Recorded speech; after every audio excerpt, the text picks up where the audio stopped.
उरण तालुक्यातील मोठे भोम गावात 9 नोव्हेंबर रोजी 90 वर्षीय हिराबाई जनार्दन जोशी यांच्यासोबत घडलेल्या गूढ घटनेचं भीषण सत्य पोलीस तपासात अखेर स्पष्ट झालंय।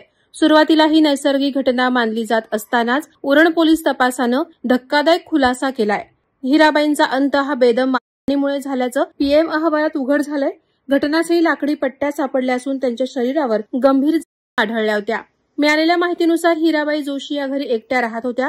त्यांना जमिनीचे सुमारे 16 लाख रुपये मिळाले होते, ज्यातील काही रक्कम त्यांनी मुलींना दिली होती। मात्र त्यांचा एक जावई सुरेश पाटील वय 49 याची पैशांवर लालसा वाढली होती।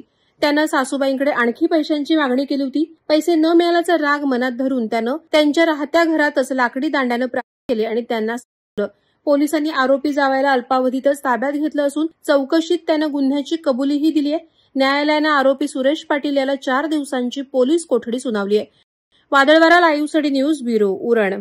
नवी मुंबई व रायगड जिल्ह्यातील ताज्या बातम्या आणि घडामोडींसाठी सबस्क्राईब करा वादळवारा लाईव्ह चॅनल आणि दाबा बेल आयकॉन।